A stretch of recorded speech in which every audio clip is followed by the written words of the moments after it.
Rebecca Jernigan, your tour guide into discoveries, coming to you live on this beautiful planet Earth, from the heart of America to around the globe via the World Wide Web. Let's journey together into the realms of the known to the unknown, in search of discoveries, enlightenment, knowledge, and truth. Welcome, everyone. Good evening. What an exciting night here on Journeys. My guest tonight is Brian Unley. Our topic is called The Book of Man. And wait till you get into this. This is just absolutely going to be a fantastic night. Let me tell you a little bit about Brian, though, first, before we get into the actual topic. Now, you know, when most kids were out playing and stuff, Brian spent most of his time in his childhood doing research and reading, and go to the library, a lot of history, engineering. Comes from a military background. Pardon me. And during all this time, he had been collecting just a ton of data and traces and pieces of stories that he had heard, seen, witnessed, and had no other probable need other than they existed. So when the computer came around, and yes, fortunately, he was around when the computer was invented, so much like myself. He purchased his first desktop in about 1990, and he proceeded to literally comb the planet for every piece of information he could find, including reports, records, databases, as well as contacting people from all over the world across what that time was an independent BBS system, for those of you that remember that. And then once the advent of the internet, he was able to expand his work that include data collection, further reports, and records acquisition of information that was not available in hard print books or public documents. Now back to the topic of the Book of Man. In 2009-2010, it was a culmination and collation of all this information that he had collected through the previous 40 years. When you think about that statement, 40 years, folks, that's a long time to disseminate, research, document, tag, otherwise save all this pieces of information. So the storyline follows these existing records, and he tells it in a third person. It starts millions and millions of years ago, far away from this planet. We're going to get into that. Though some may find these stories almost science fiction in nature, it is actually supported by scientific facts and tied together with historical precedents. Technically, the book is not science fiction, but rather an historical record, one that has not been put together or told in one sequence ever before.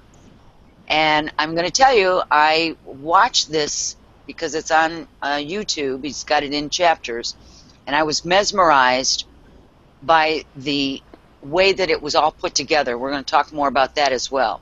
It really is truly one of a kind, first of its kind anywhere, and as such it does stand alone in the world of alternative information. The Book of Man is an Ascension, is part 2 of the first book, and it's currently in production at this time. We're going to talk a little bit more about that as well, but right now what I want to do is I want to bring Brian on and welcome him to the show. Welcome, Brian. Welcome, Rebecca.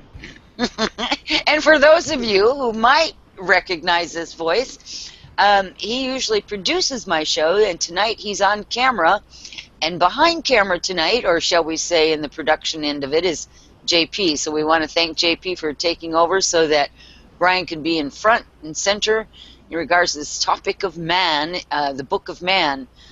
So again, Brian, welcome to Journeys with Rebecca in the forefront instead of in the background. It's really fun to have you here. Well, thanks, Rebecca. I really appreciate it, and I thank JP for coming in and helping out with this a lot, because we've all been working very hard to get Project Camelot Network up and running, and it's good to take a little break and do something like this for not just ourselves, but for everyone else out there who's been following the travails of the network, so to speak. There's been a lot of those, too, we have to admit. Even tonight, we had to change venues a couple of times, and we hope that we have gotten enough people to come forward so that they can enjoy this in the live presentation. I will say that we'll probably be taking questions later on in the show. We do have a chat box there for people that are watching and listening. So if you have questions during the show, please do write them in the chat box. Put them in all caps so that we know that that is the question. And JP will get those over to us, and we can ask those questions right on air of Brian tonight. So I want to talk a little bit about the whole premise of this. And I have to tell you that I watched it's on Vimeo. Am I pronouncing that right, Vimeo? Yeah. It's on Vimeo. There's 10 chapters, for the lack of a better way of saying it. There's 10 chapters, and it begins in a really, really old story, and it brings us up to almost present day. And I find it really, really interesting the way that you have put this together. It was very succinct, and the graphics in it, the pictures in it, are fascinating, just fascinating. And I thought, I don't know how you got all those, but they're fascinating. So at some point, I'd like for you to go into that. But what I would like for you to do first, because you do come from a military background, so my thinking is that you're pretty structured, or you were pretty structured, and that was what allowed you to do all this research and stick your head in books, because it was a way for you to get through, because military life for a kid, it can be a little rough around the edges, and it was a way for you to get through as well as to capture your attention. So why don't you talk a little bit about that, and what was the, in my opinion, everyone has a compelling force. This was your compelling force. You had to do this, and it started as a young kid. Well, yes, it did, and anyone who's lived through the military, and I do mean live through the military, has had to adjust. You move every year or every 2 years. You're in a different place every year. You're in a different school. You're with different people. Some people you never ever see again. So you don't grow up in a single community over time and get to enjoy the fruits and labors of your friends and neighbors and family. So you're isolated growing up, and in a lot of cases there is no outlet for study and learning, and in a lot of cases it seems like that and I mean just by human nature, there's an element there where you're a little standoffish. You don't want to necessarily participate in a lot of things because there's the fear factor. There's obviously the problems of growing up as a youth, and so for my benefit, the falling into the library realm seemed to me to be the best way to go, because that way I could just study, learn more, try to figure some things out. That both my parents were active and busy all the time. My father was being sent all over the world due to his work, and so he was hardly ever there. And my mother was socially active all the time, so there was no real mentorship there. And so I fell to the library system within the military to be able to gain some education. And probably some stability as well. Well, of course. And friendship. I mean, books can be your friends, man. They take you on adventures that you can never otherwise have. Oh, absolutely. And not only that, you come across people within the libraries who have like mind, and you become friends. You share information. You say, hey, I just read this. Take a look at this. You know, I guess the quickest analogy for it would be say, well, this was the earliest version of the internet, was the independent library system. Sure that. Because you shared the information with people. You go, hey, look at this. Look, I just found this. Look. And so, you know, you do that kind of stuff. But yeah, the breadth of material that was available at the time was probably much better than the education system had available. I mean, I've been through, and everybody's been through school libraries. They're terrible. They're absolutely terrible. Agreed. Military libraries, on the other hand, have a broad assortment of literature that's not available or isn't present in public libraries and public school libraries. And so I had the opportunity, big opportunity, to be able to have my hands on military documentation and U.S. historical archives that weren't available to the public. And so I ate that stuff up like it was gold. Right, right, right. Well, so you compiled all this information, but it became the information that you compiled and all this research that you did actually came into under the umbrella of the history of man, and you call it the Book of Man. It's really the beginnings of well, it's even pre-man actually when you stop and think about it. It's pre-human, human, whatever. Human, yeah, there you go. And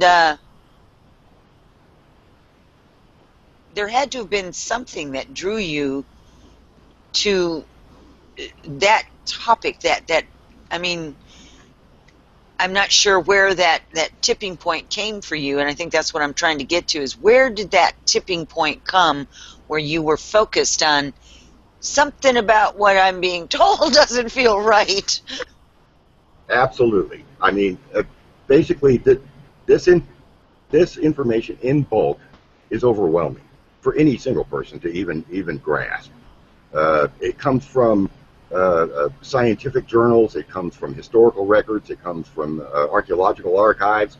It comes from unbelievable volumes of data. And to me, it had no point. It had no bearing. And I didn't just dismiss it. It seemed important enough to make a record of it. And so over the course of a long amount of time, this shifted from historical and archaeological studies all the way through to some of what can be called alternative material, the UFO archives, contactee experiencers information, UFO reports, sightings reports. And over the course of a very, very long amount of time, you start noticing coincidences. And as we all know, there are no coincidences. Right. But again, there was no point to this. There was no point to this function of collecting this information. It wasn't until about, I'd say, mid 2000s that I started. Once the internet, of course, was active, and we were starting to be able to retrieve information on massive amounts of levels, that I started to actually be able to get in contact with people who likewise were studying this stuff and were sharing their viewpoints and opinions and information.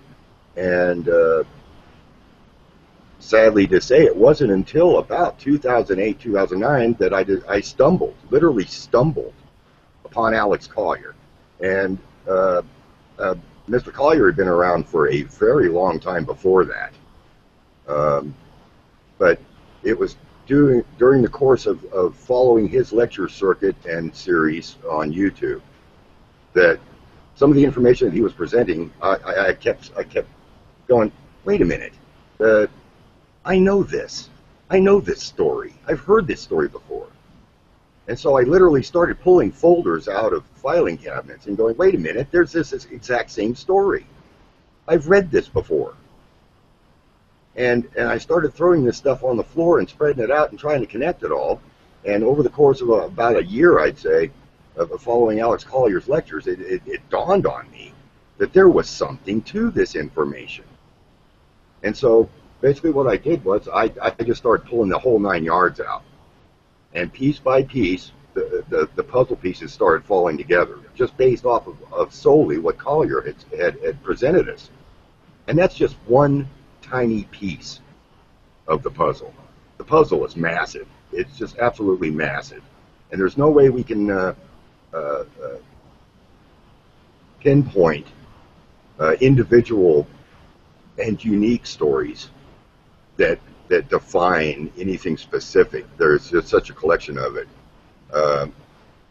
So basically, at that point, and this is still preceding the writing of the book, it took a year or so of collating the data, connecting the dots, so to speak, literally connecting dots. Some of these fragments of information were so small and minuscule they had no point, no bearing, no connection, no nothing.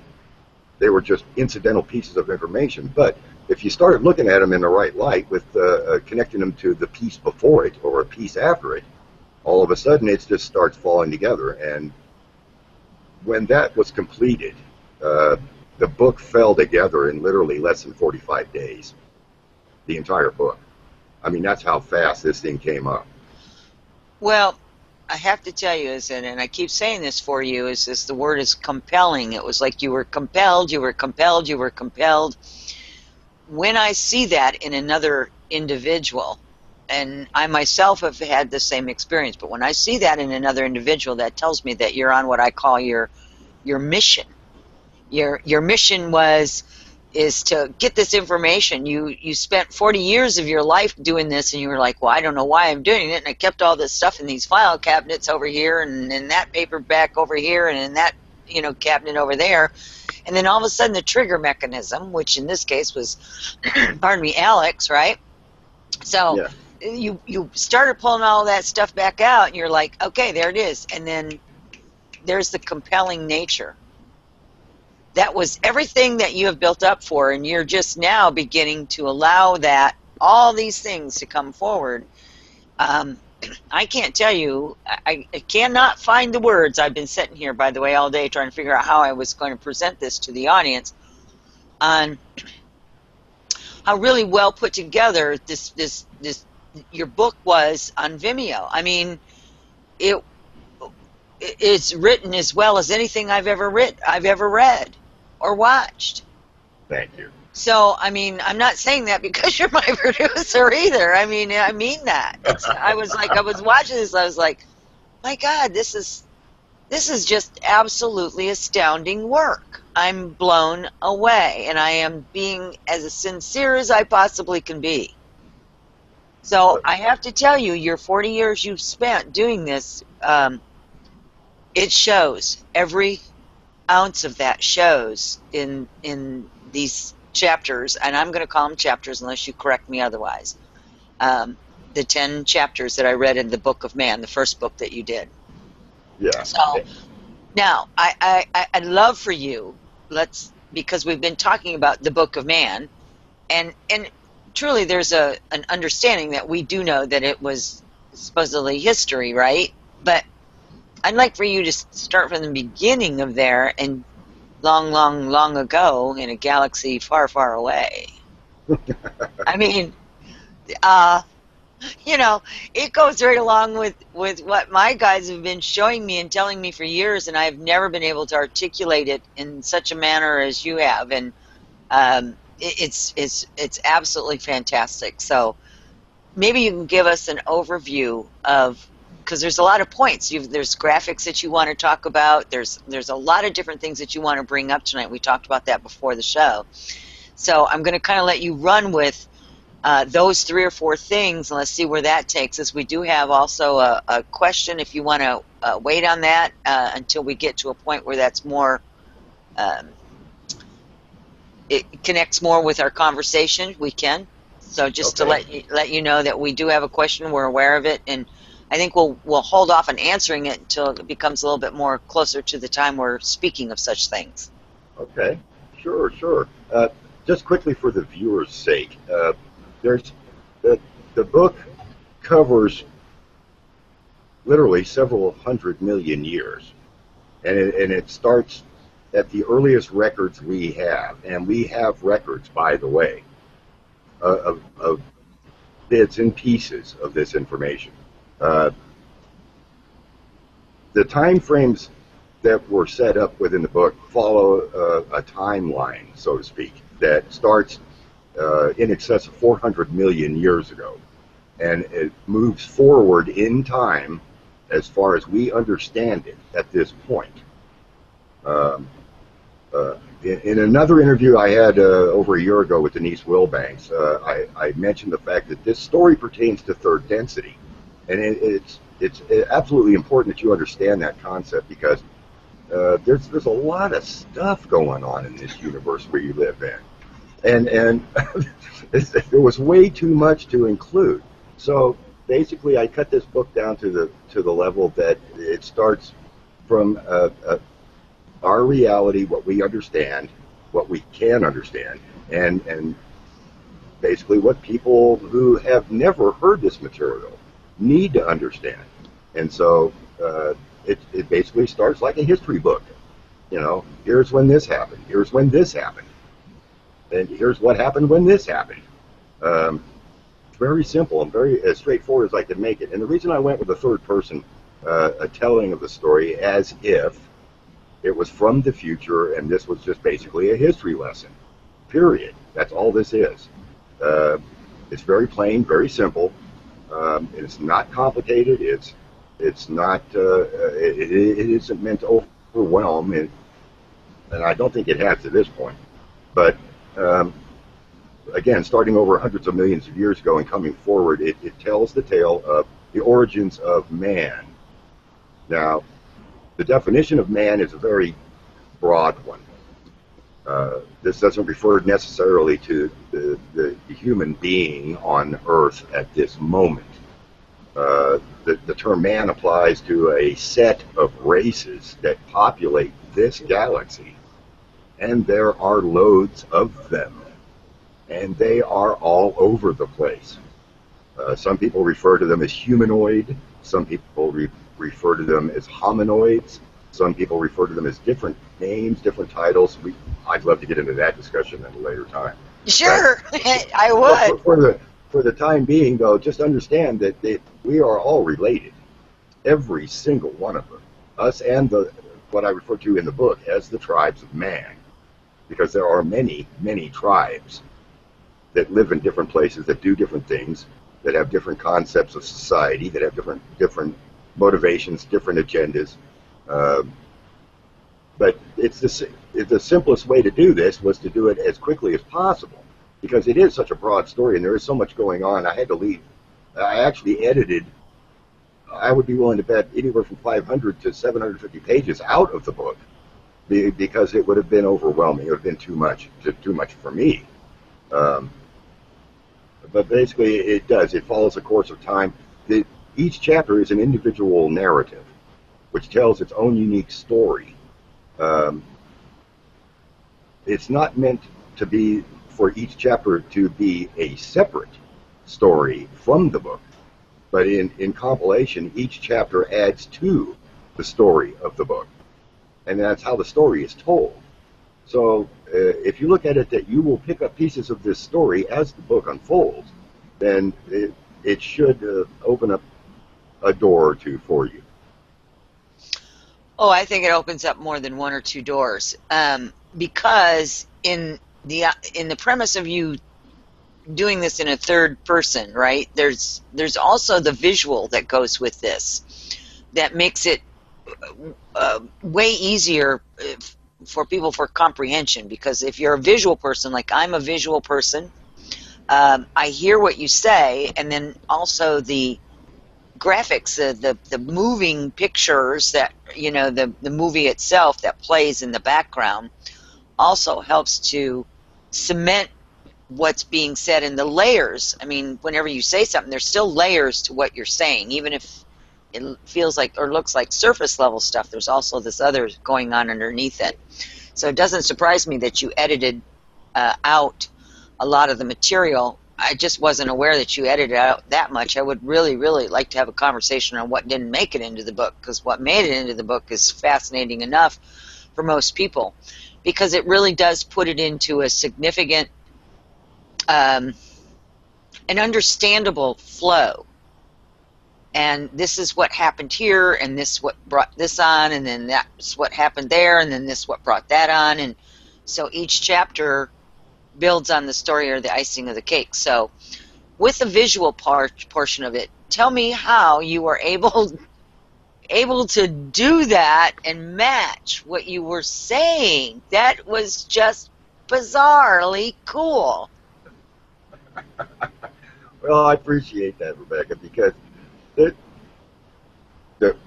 the quest for the imaging was very, very difficult, and I don't have to tell you or any of the viewers that at all, because of the topic, because of the information that's covered in the book.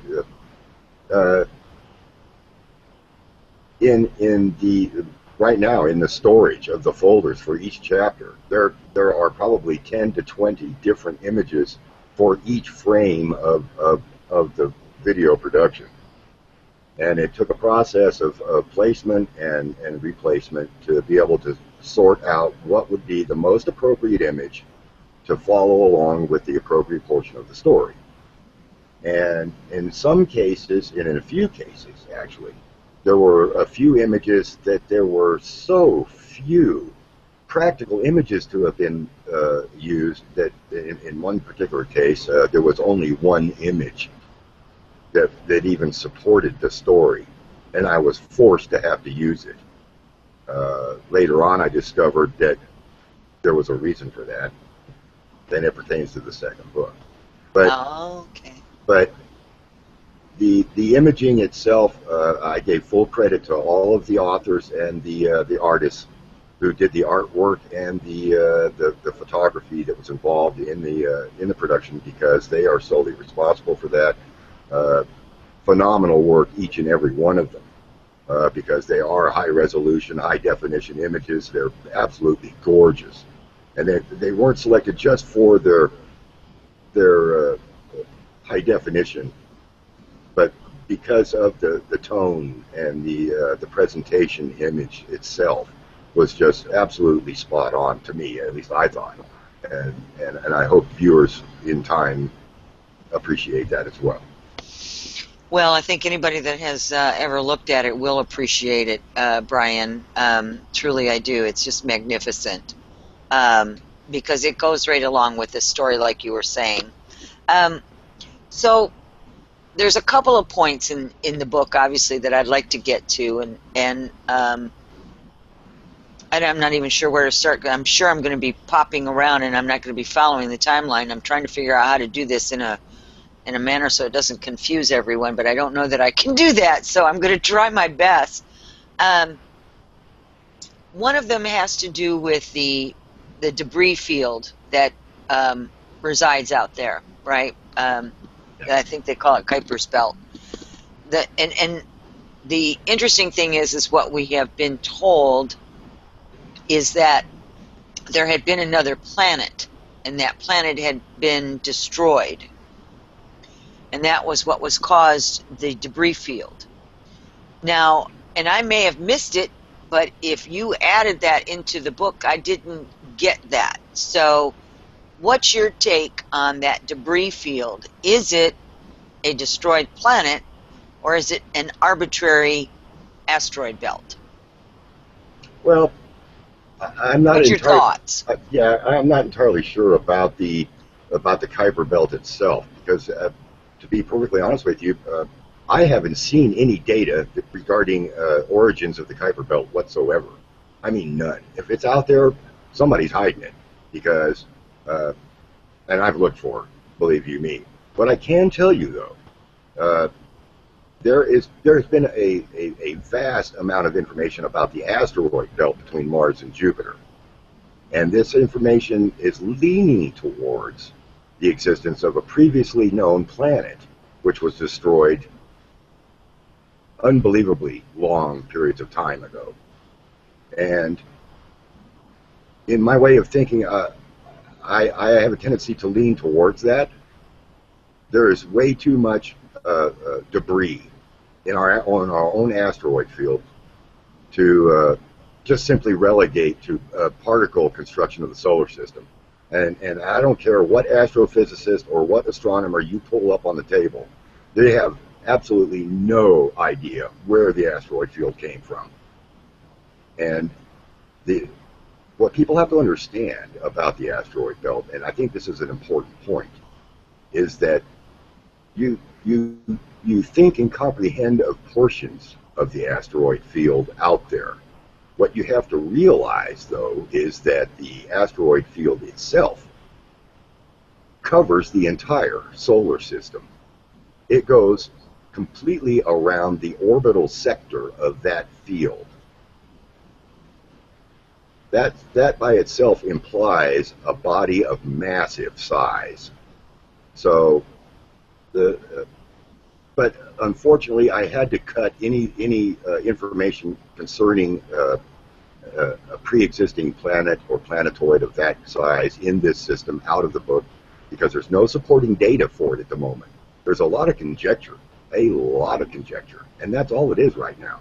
But until more reliable and more definitive information comes out, I had to leave that out. Now, in the future, if somebody can identify specifically that there was in fact a planet there, that it was destroyed, that the particle debris field out in the asteroid field has some relevance to a missing body, so to speak, I am already prepared to even start a third book that would be a prequel to the Book of Man that would include that. But I had to pull that story out completely because there just wasn't enough data to actually to include it.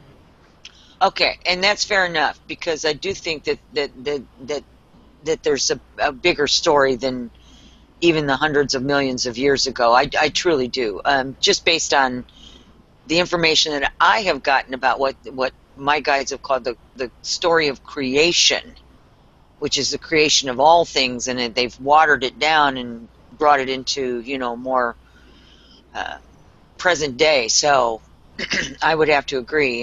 And so obviously if there's any information, people will get a hold of you on regards to that, because I think it's important that the more pieces that we can put together, the better understanding we have of who we are, where we come from, and it does help us to get over our own prejudice, our own bias, our own fears, all of the things that hold us back, yada, yada, yada. We've heard it before, right? But it really does put it into context.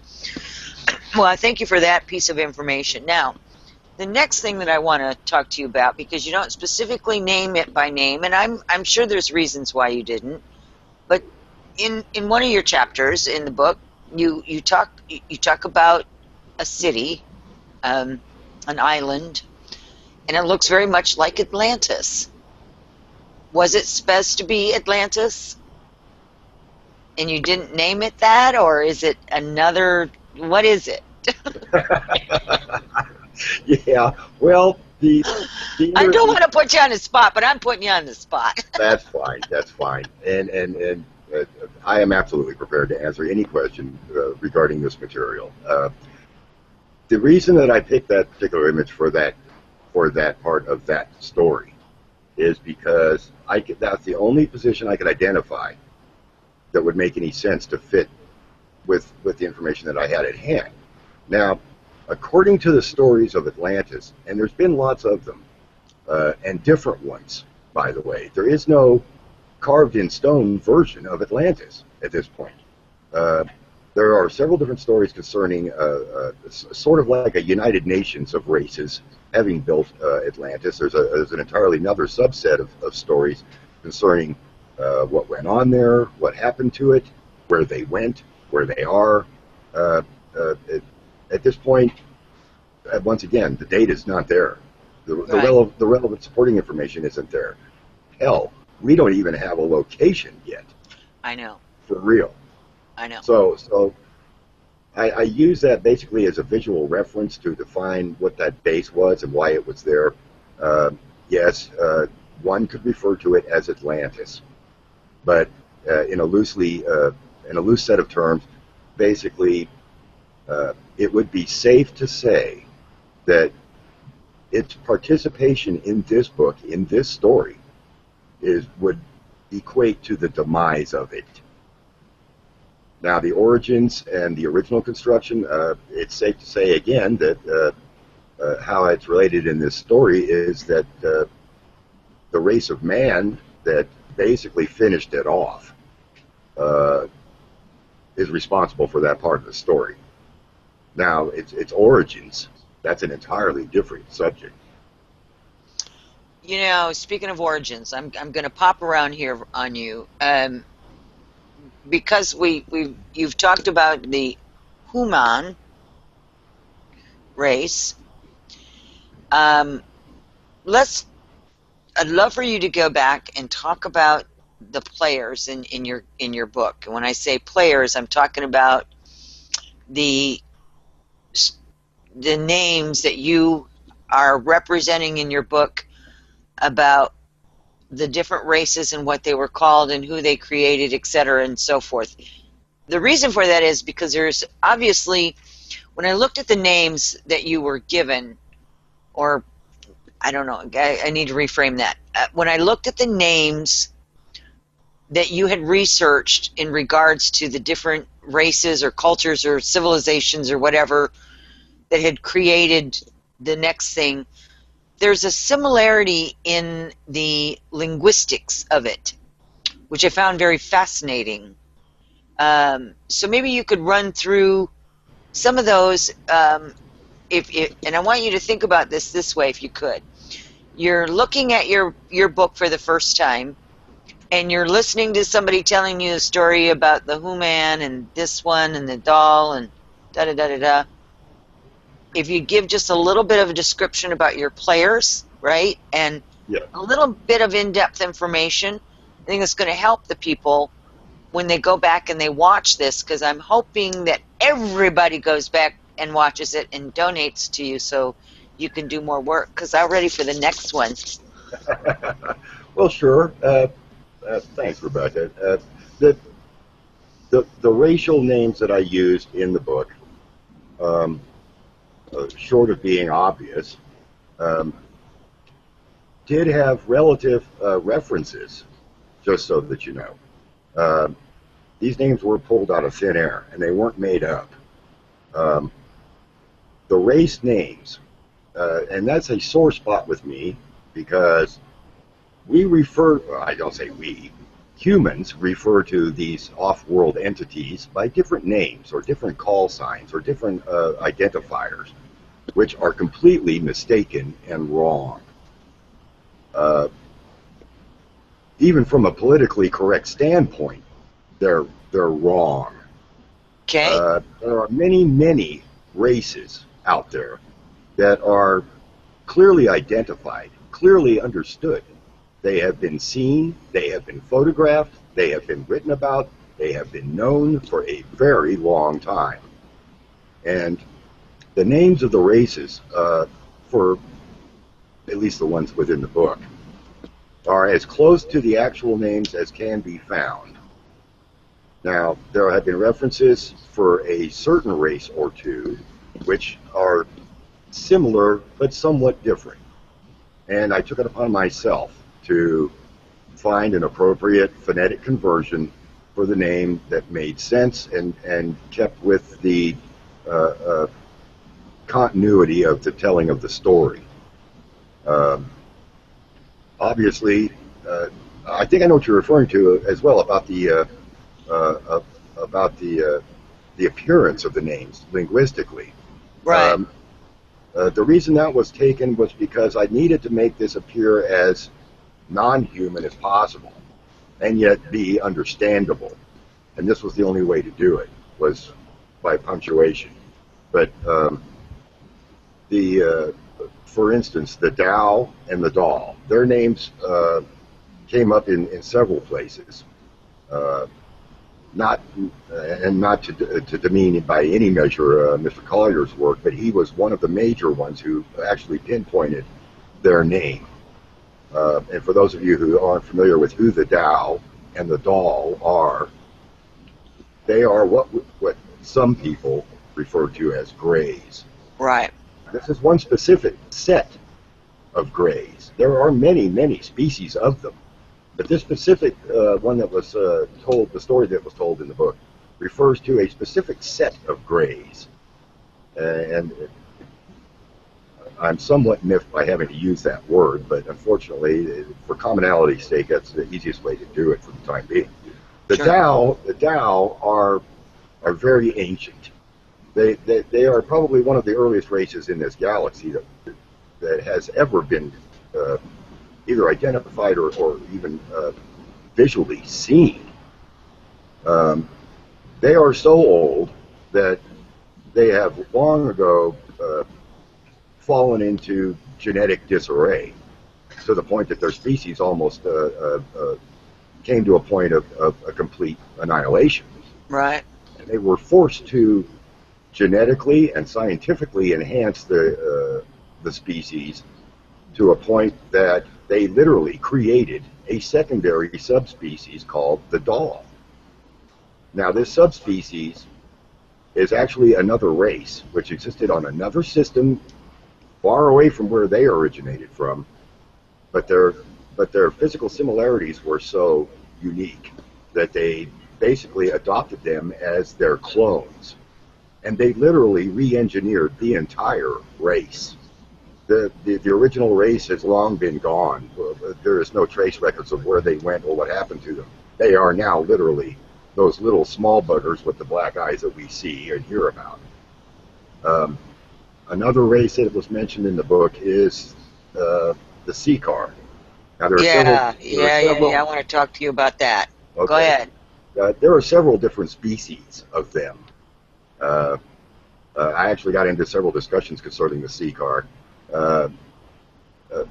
In an umbrella fashion, let's put it that way. They are referred to as the Draconian Empire.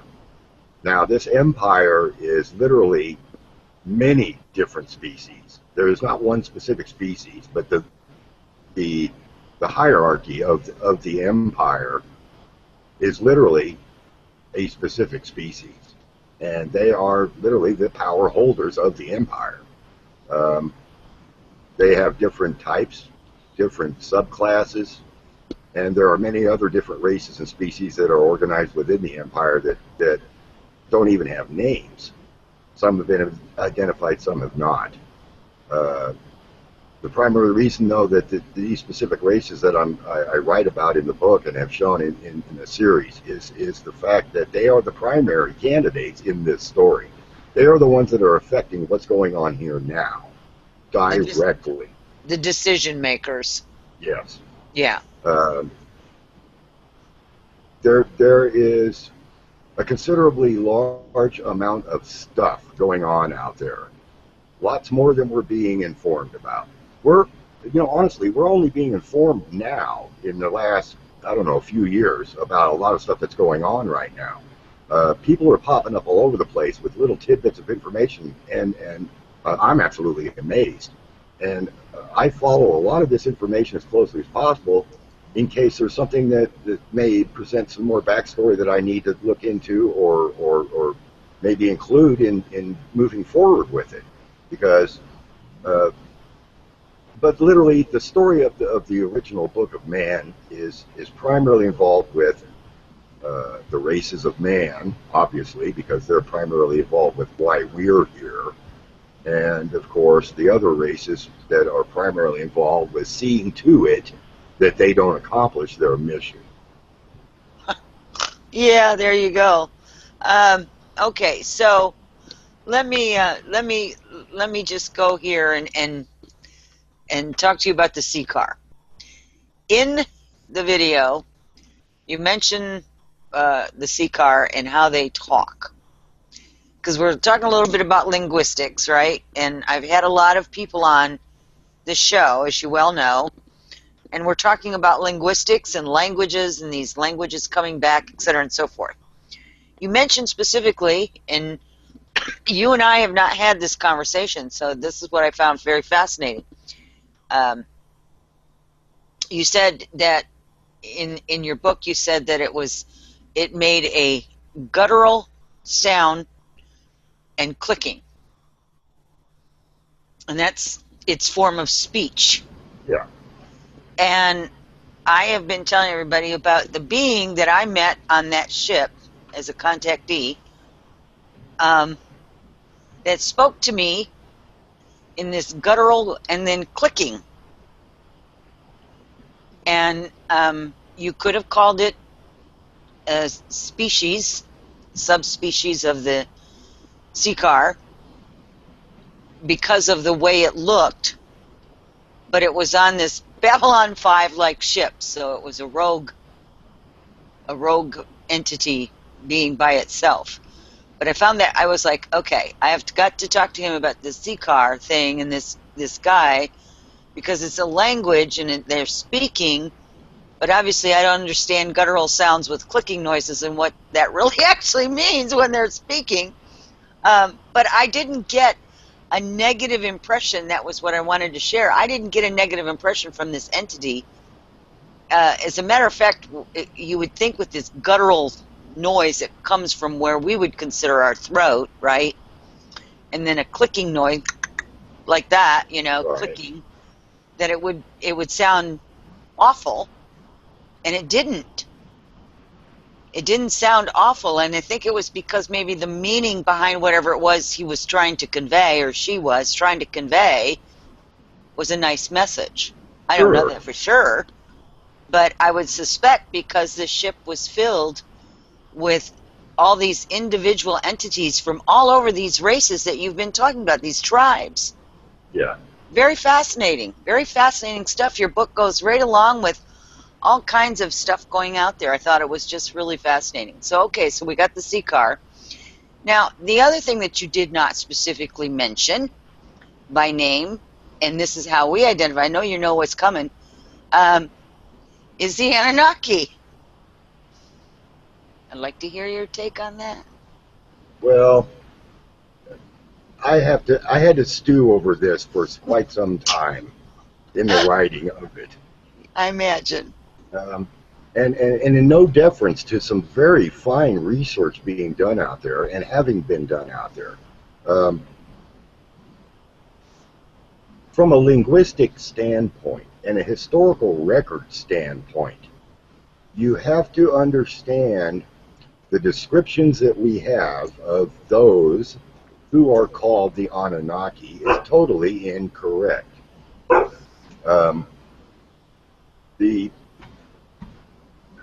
Your dog agrees. Yes, she's a sweetheart.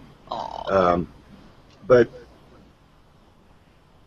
the word Anunnaki, if it does in fact exist, and I've actually read a skeptical rebuttal to the translation of the word Anunnaki, in fact that word either did not really exist or it was a mistranslation.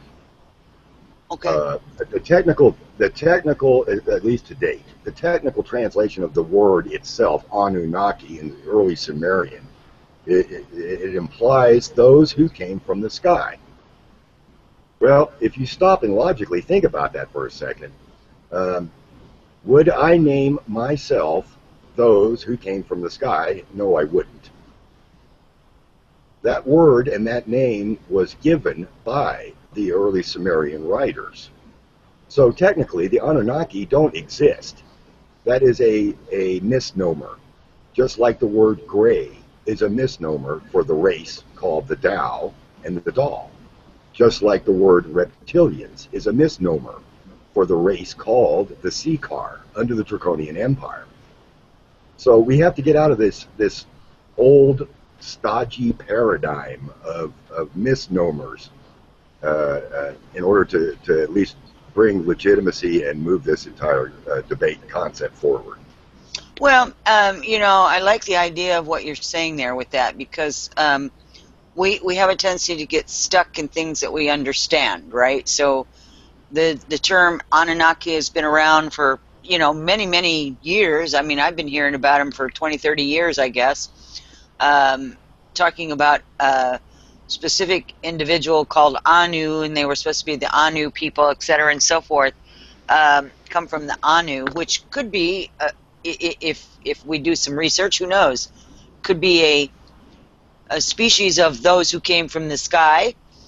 And Anu was something, and they just tacked a name onto it and made, everybody a descendant of this because they came from the sky as Anunnaki. But let's talk a little bit about your linguistics again. With the interpretations of the written languages as well as the hieroglyphs, the pictorials, whatever that they're picking this up from, and I refer to going to Egypt a lot because it's the one place that I've went to that has writing as well as hieroglyphs as well as pictures, and it's varied in its form, right? And Yeah. you have guides, and they tell you, well, this is what this means here. And I'm certainly not versed in any kind of linguistics. I mean, I have a hard enough time just with the English language, more or less anybody else's language, reading or writing or speaking, right? But, you just get a sense with it. And I can tell you from looking at that, I would walk in there and I'd go, that's not what the hell that means at all. That's not what that means. And you just know when you look at the pictures going, where did they get that from that? I mean, it just, even from and it's not a left brain or function at all. It's just this sense of there's something not right here. Just like in the Mayan calendar. Remember back in the 2000 when, the end of the world was supposed to come 2012, right? Ooh, the Mayan calendar. Well, and then, of course, then they go and they find an extra piece to it all of a sudden, right?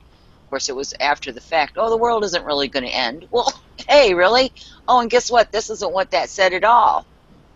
So I think that we're dealing with, just like in the linguistics and the language, we're dealing with dead or unknown writings, information that we don't understand because we don't have that knowledge yet. It's not been brought enough for us to say, well, this is what this really means. I could get on a debate and an entirely different show simply on archaeological problems. Yeah. I mean, let's call it what it is, folks. We have been lied to and completely eviscerated from our history. Yes. I'm not going to claim that the fine work that's being done by researchers and historians and archaeologists out in the field at this moment are doing a bad job, because they aren't. They're doing the best job they can. Unfortunately, at the top of the pyramid, the finger on the button that's controlling the dissemination of this information has an entirely different agenda. And I think you have to be aware and you have to be conscious of the fact that not only have we been lied to, we have been lied to non-stop for tens of thousands of years. There is nothing in our archaeological and historical record that is a factual truth. Nothing. There is nothing that we've been told is real. Once you accept that premise, then you have to start looking back and going, well, then if that's the truth, then this implies this, and this implies that. There's an entirely different set of structures that you have to work with. And so, in constructing the Book of Man, I had to release some of my own preconceived notions about what I thought things should be, based off what I was told. Sure. And once I started discovering that, well, what I've been told is wrong, then that reshaped the entire story. And so one thing leads to another. You have a benefit over me because you actually went there, and I am so jealous. Oh. Because well, we'll have to make a trip there. We'll have to get some kind of a trip and go back there. They're trying to get it back open again. So yeah. We'll plan a trip. We'll make it a Project Camelot trip. Oh yeah. Oh my goodness, I had a great thought. Now I can't remember what it was. I was a train of thought I was gonna go with when you were talking about the deceptions. Now I can't even think of it. I'll get to it. I'll come back to it. Okay. When you're talking about the dissemination of information, and the fact is that nothing in our history is truth, and it really isn't.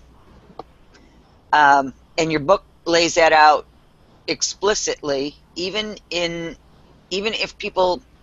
you don't say that explicitly in those words, because of the way that it's presented, it starts the wheels turning in the mind, and you're thinking, oh, well, if that's the case, then this must be the case, then this must be the case. And it begins to open up doors, and it begins to open up the mind, and it begins to take a different journey as to who really the controllers are. We've talked about the controllers. Many people have talked about the controllers. And at this point, before this, you brought this book out, for most people anyway. The controllers were just that. It was a name, much like your name is Brian and my name is Rebecca, right? The controllers are an ancient history. Yeah. Ancient. And if we want to know why we're always at war, you go back and study that. Sure. And it makes you wonder where they came from.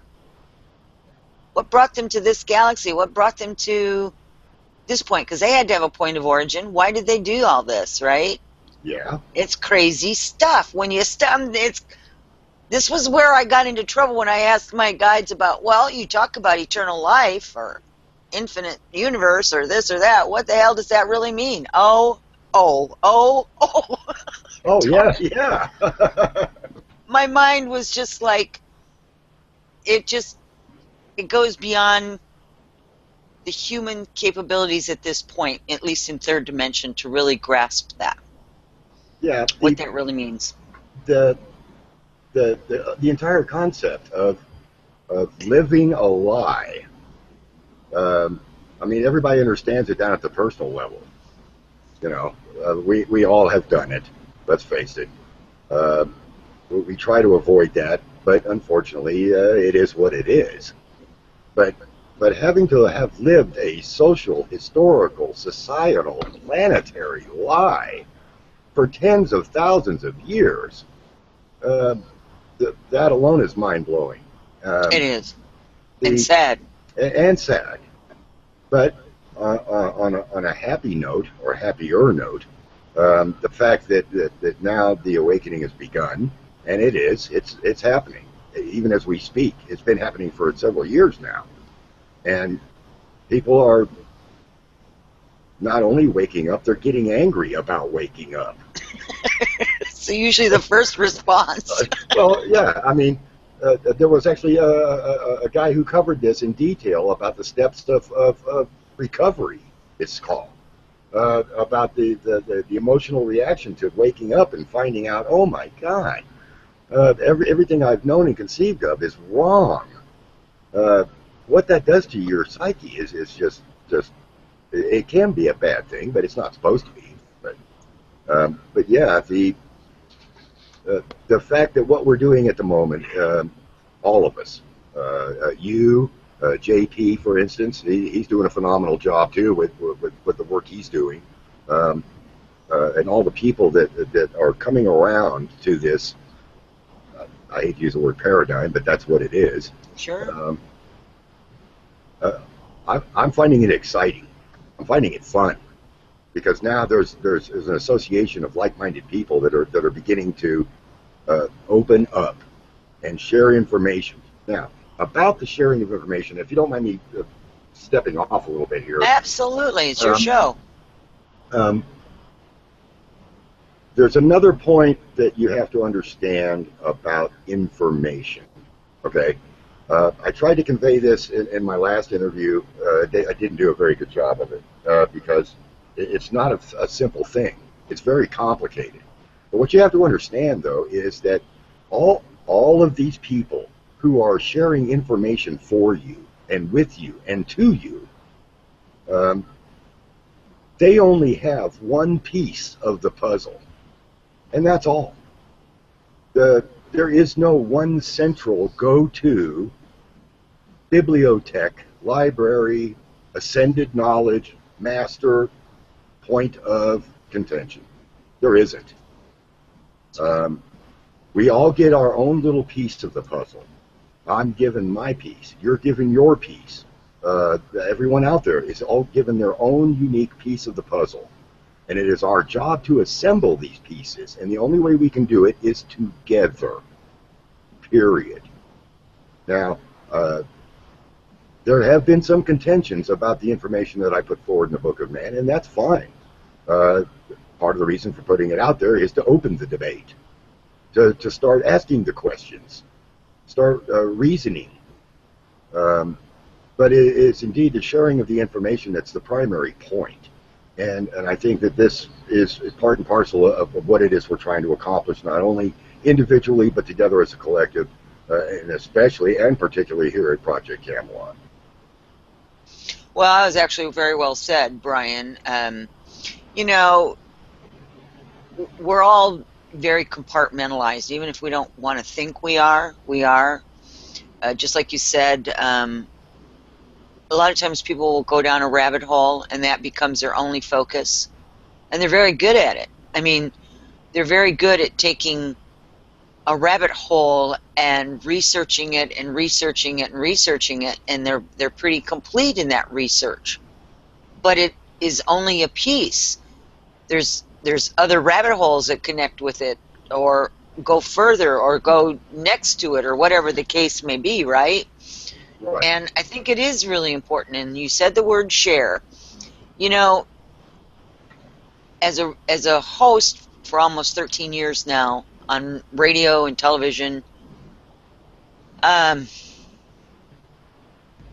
whenever my guests have been on, I've always asked them to please share their information, share where the information that they have can be found, and et cetera and so forth. And I put it up on my website and put it in the newsletters, whatever, right? It's such a rare thing, though, that anybody would take my information and put it on their website, because we're still in that focus of this is all about me.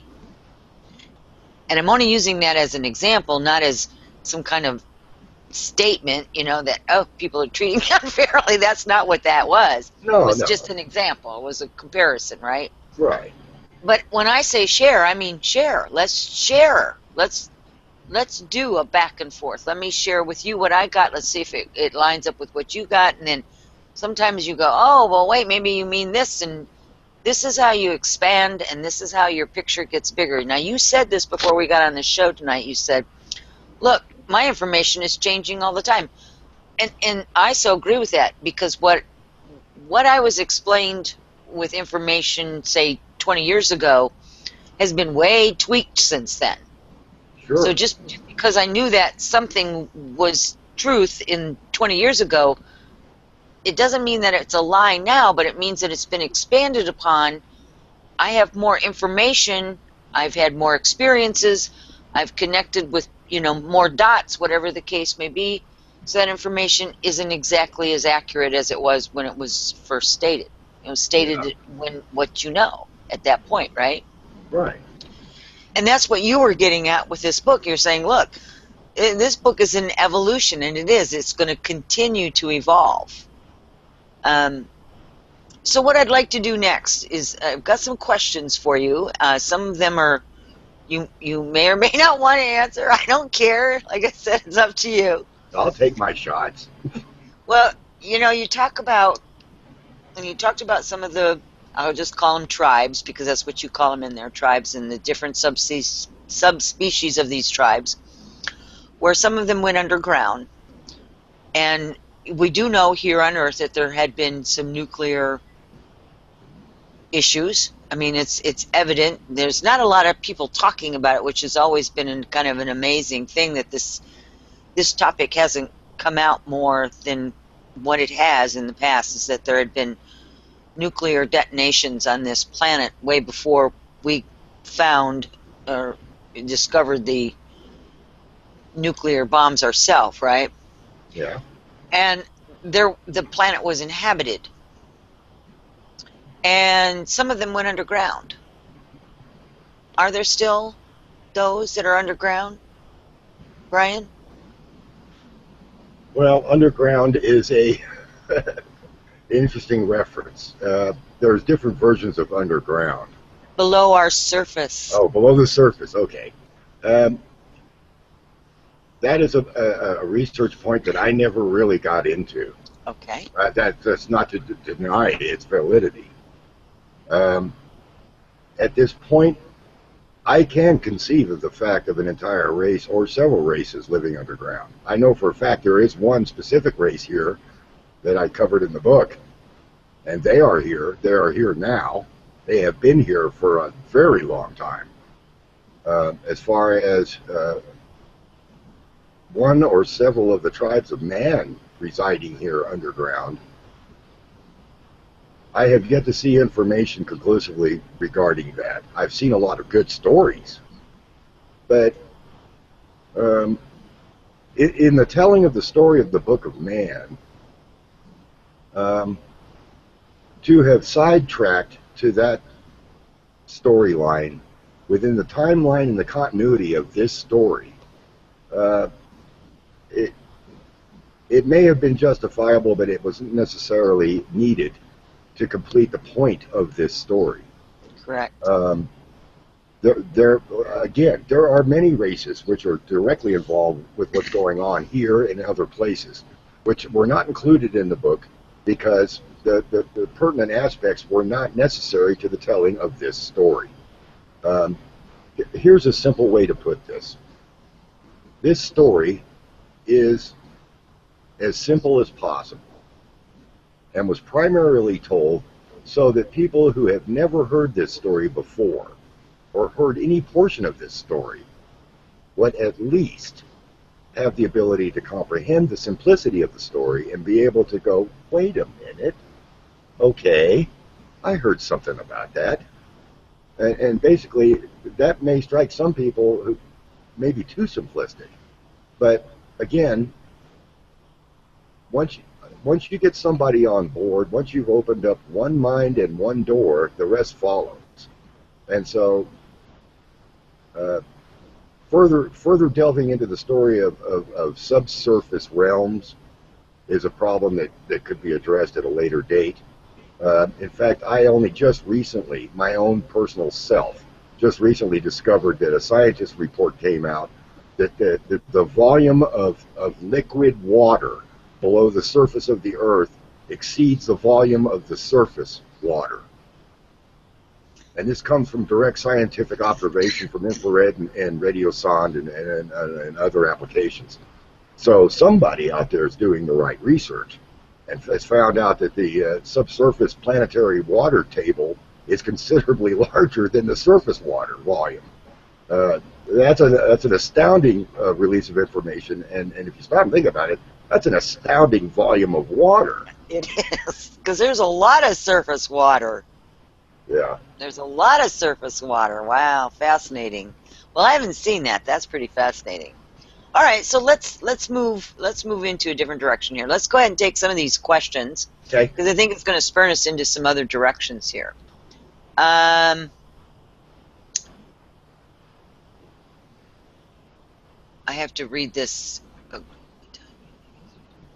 Do you believe? Agree what time you think history has been hidden or changed timeline-wise. Do you understand that question? Yeah. Okay.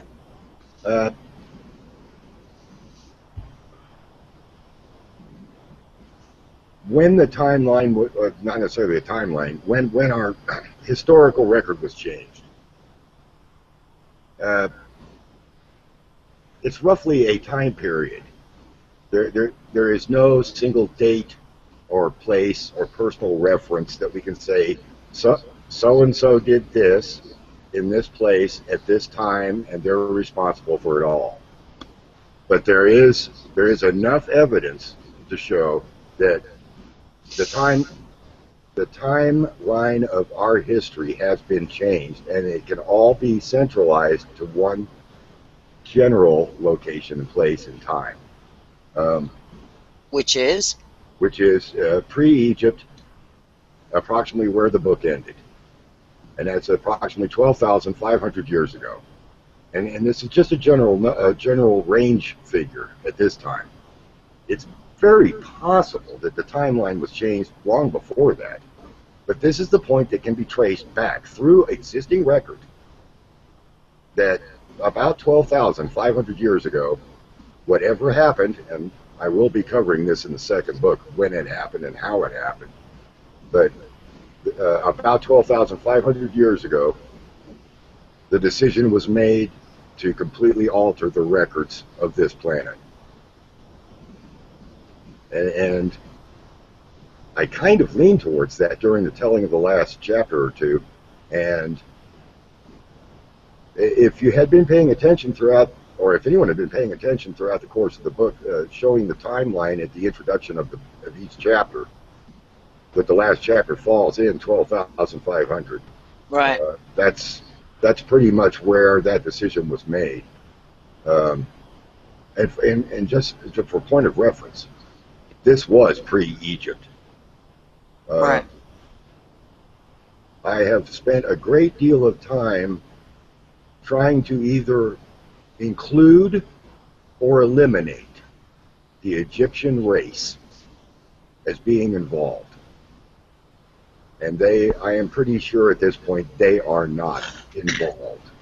Involved in the changing of the timeline, you mean? Okay. Yes, they are not involved. They have no concept of this. They have no concept of pre-Egypt. None. They have less of a concept of pre-Egypt than the Americans do of pre-colonial Britain. So that's, sorry to say, that's a sad statement about historical record, but that's the truth of it. Okay, so if you're saying that,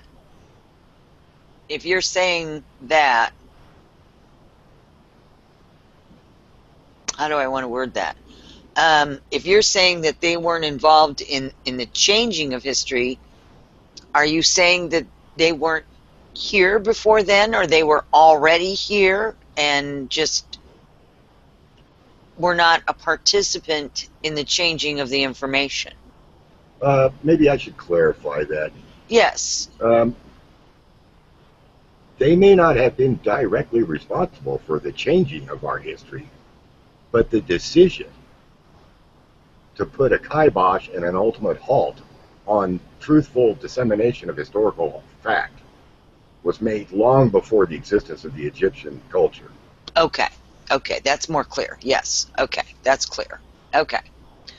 All right, well, thank you for that. Now, just as a kind of a side note here, when I look backwards into time, if you want to say that, it doesn't always feel backwards to me, but when you look backwards into time, I get a void space when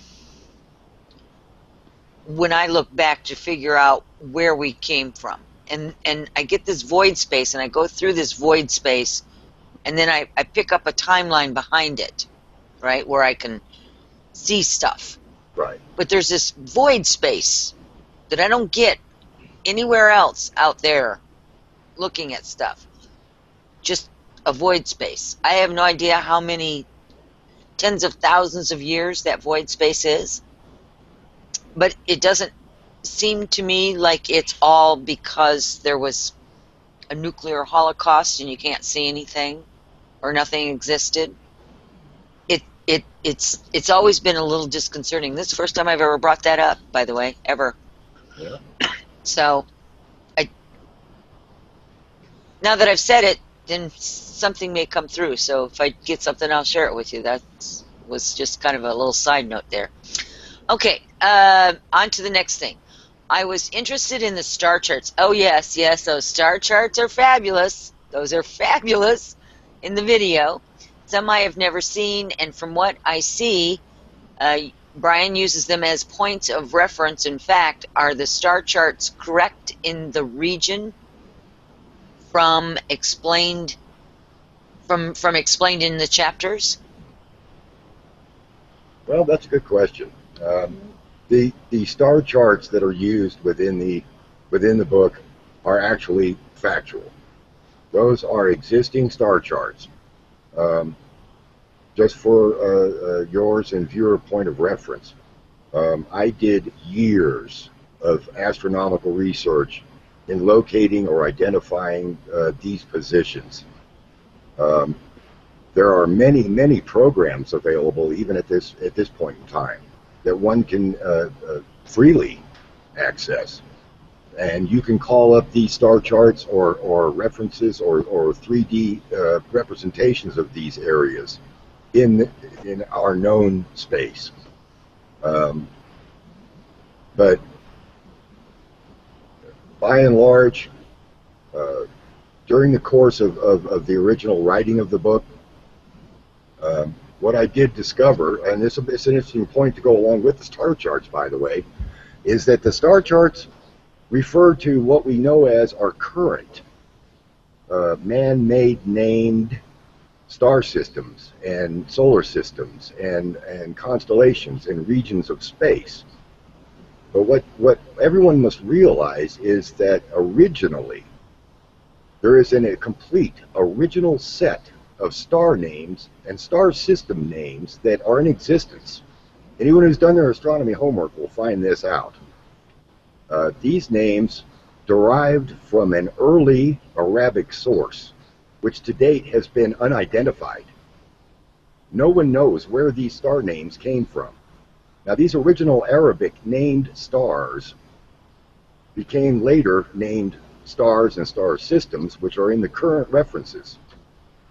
And so in looking back at these star names, silly me, the question came up, well, why did we change them? Yeah, why did we? If the original names worked, then why did we change the star names? So there's a point of consideration. But the star chart names, and even in some of them, they also make.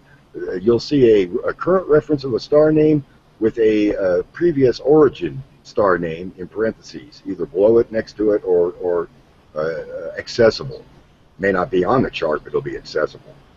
And this question has always bothered me. Talking about getting bothered. But I decided to go ahead and use the original names of the stars just to suit the purpose of the story. Star charts are very fascinating to me, and every time I look at them, I go, I can't relate to it. So it's got to be the name, right? Because it's not triggering anything other than, a furrowed brow going, well, that doesn't seem right. Why is it named M3780 or whatever it is, right? Or that's the system. No, it isn't. I don't know what it is, but it's just, But I have to tell you is that I went through a period of time in 2008 where I was having what I call my blue visions. Everything was in shades of blue. This went on for months. These blue dreams, blue beings, blue dreams. One of the things that they did was they set me out, literally out in the middle of space. I pulled up a chair, a blue chair, and I was shown star chart after star chart after star chart after star chart. And none of them were from this galaxy. And so this is the kind of information that I've been given, and I don't know what to do with it. So when I seen your star charts out there, it made me recall. By me going through your book here, Brian, it's done a huge resurgence of recall with some of the things that I've went through to try to figure out, well, where does that piece go in? Remember, we're all carriers of the piece of the puzzle. Right. And I truly believe that. As a matter of fact, I know that. And so I'm looking at this and I'm thinking, okay, so what do I do with this information that I can't relate to anybody because it's not of any known star systems or galaxies? What do I do with it? So it's set here for, 7 years now? I've had it for 7 years. I can't tell you what it is, but it doesn't belong in this galaxy. That much I do know. Well, I mean, in all obviousness, Rebecca, what I would do is I would physically draw them out myself. Have you seen my drawings, Brian? Yeah, I've seen some of them. They're bad. Well, I mean, star charts are pretty simple, really. It's a series of dots connected by lines, really. Well, that's true. And the earliest known recalled star system representation was the Betty and Barney Hill system, which wasn't discovered. If you remember the story, it wasn't even discovered. Vaguely, I do, yeah. That star chart, that really perked my interest because I remember when it first appeared, it was like, yeah, okay, whatever, and then a few years later, yes, scientists have discovered a star system that coincides with the Betty and Barney Hill drawing. Oh my God, it was like, you're kidding me, right? Either they didn't know this for real, and discovered it by accident, or B, they knew about it all along and once again withheld the information from us. Yeah, it's kind of hard to decide that now, isn't it? Knowing what you know, right? Yeah. I mean, it is. It's kind of hard to know anymore. Well, is anyone telling the truth about anything, right? You know? That's crazy stuff. All right, well, let's get to the next question here. Of course, this is when we were talking about Atlantis, so we're kind of back up here a little bit. Is the name Atlantis in itself misleading? And may want to look at Atlantic region just because of the male? Too late moved? Okay, so let's just Atlantis itself. Is the name Atlantis maybe misleading? That again is another very interesting question, simply because of the fact that I too have researched as far back as we have records for, and there are no references to Atlantis other than Plato's.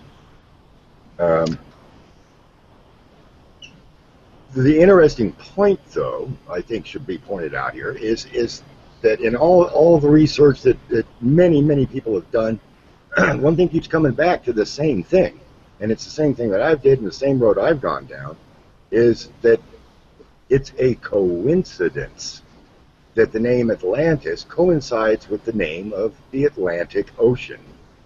Now, many decades ago, I decided to go down the road of the Atlantic Ocean story, and I dare anyone to go back as far as you can and find the origin of the name, the Atlantic Ocean.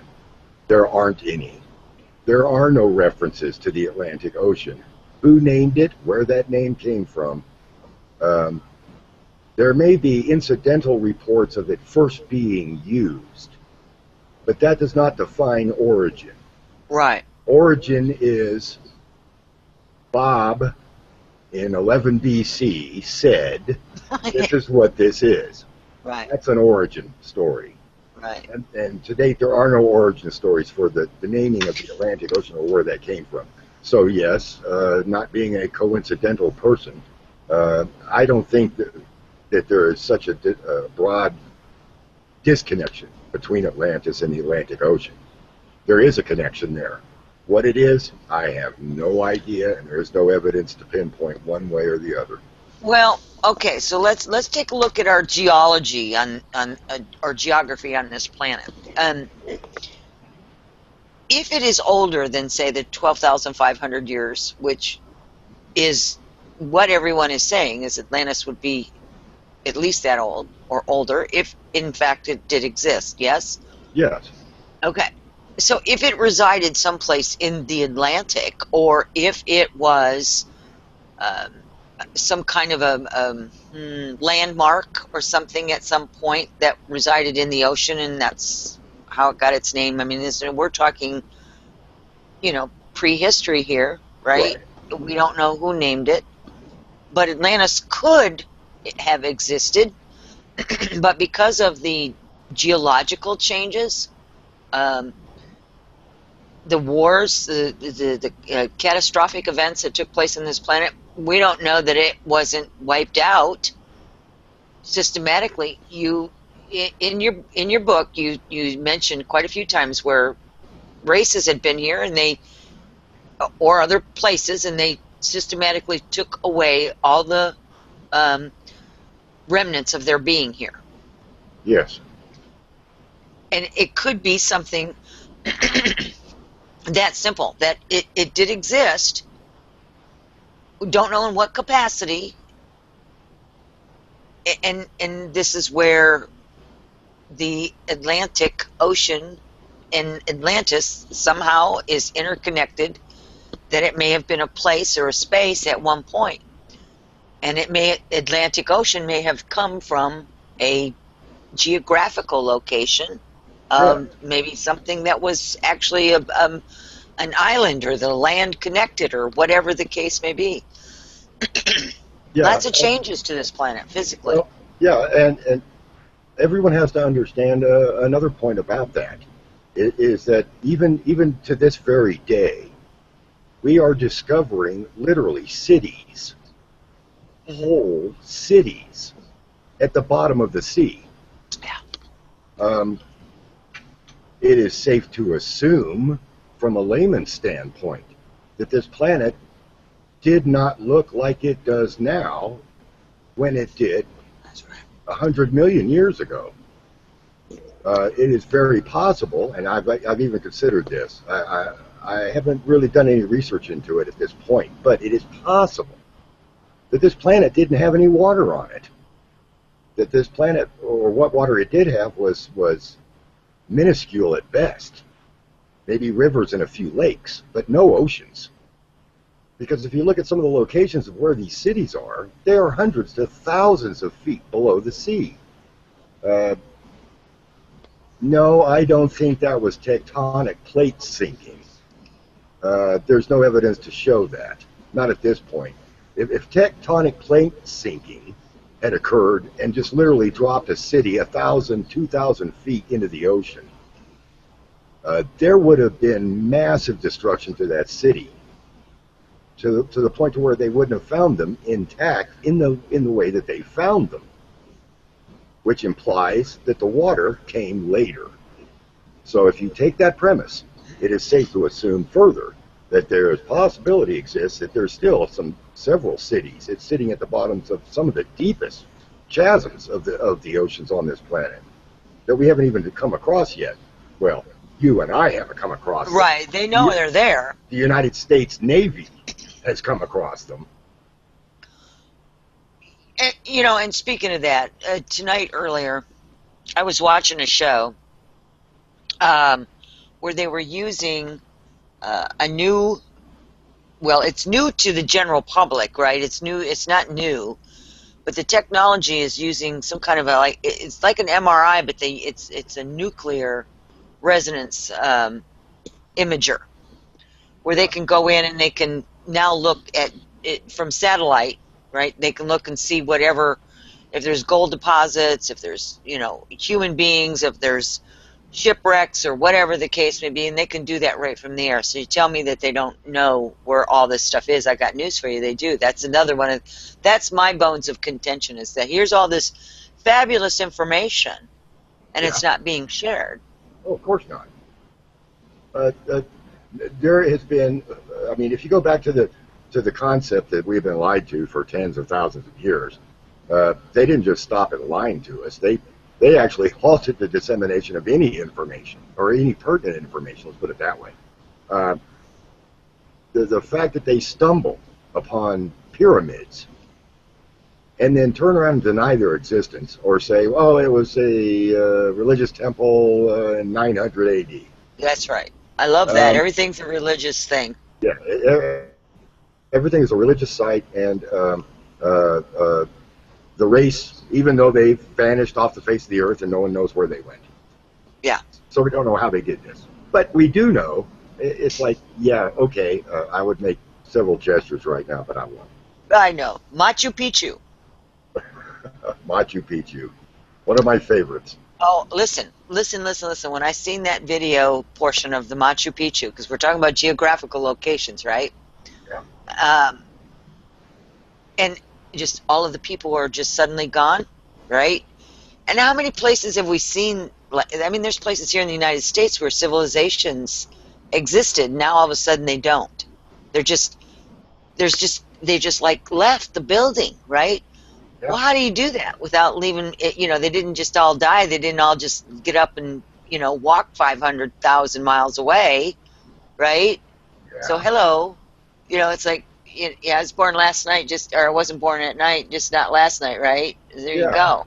Well, just so you know, and I'll throw this one on the table for you to play with. Oh, good.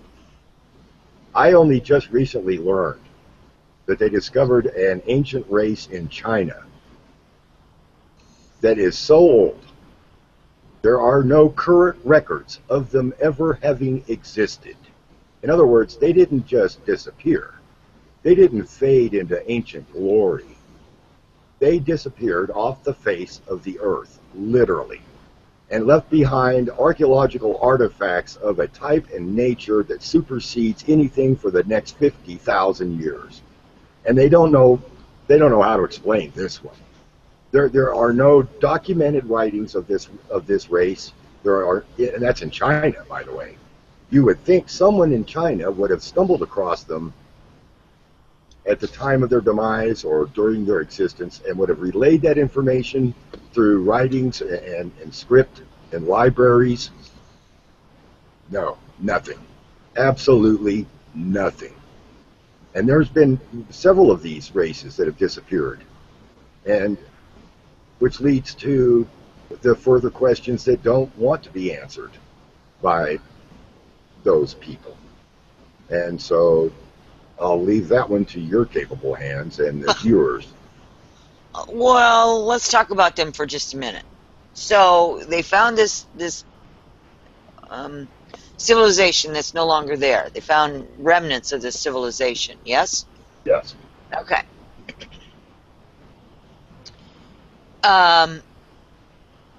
Well, you know, China doesn't... why are we not hearing about it? Well, why do you think that is? Well, I can tell you why that is, but it's my own personal conjecture at this point. Well, I like conjecture. Well, obviously the information is being withheld.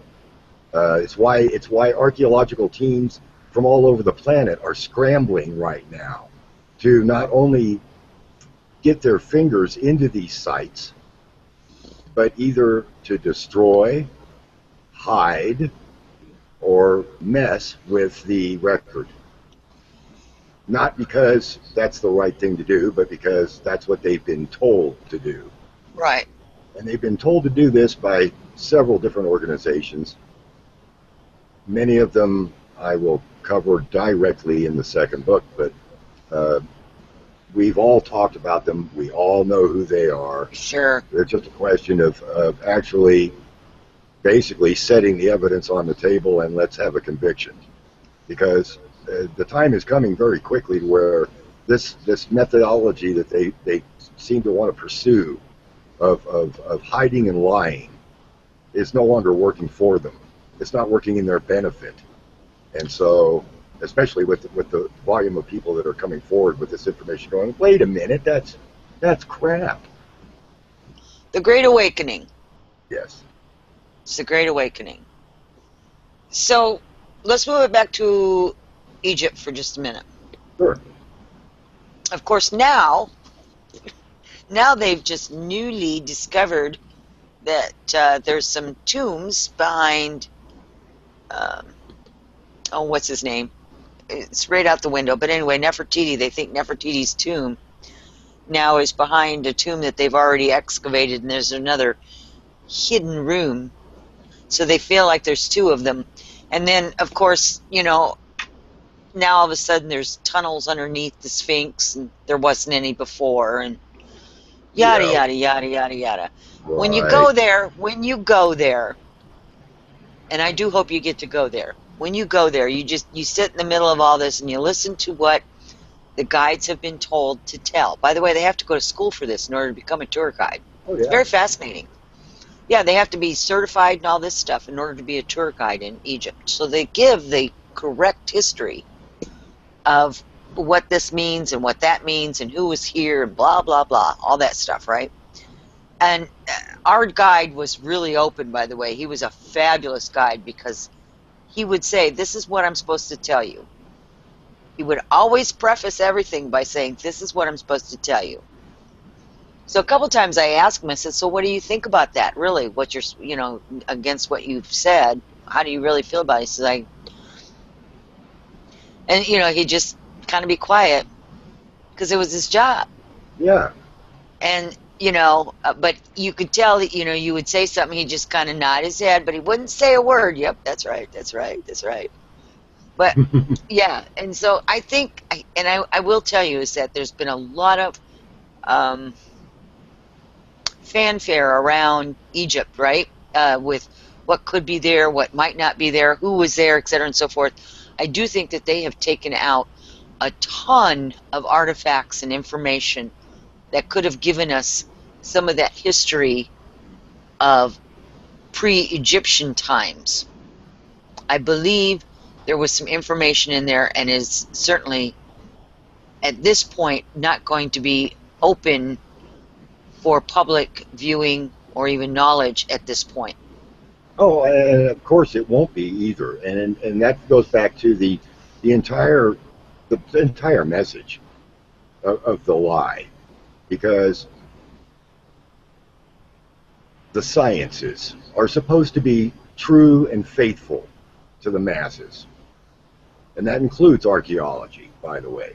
Yes. And archaeology is simply the recovering of historical artifacts and the presentation of those artifacts to the masses to help explain what has happened in the past. That is all. That is all it's for.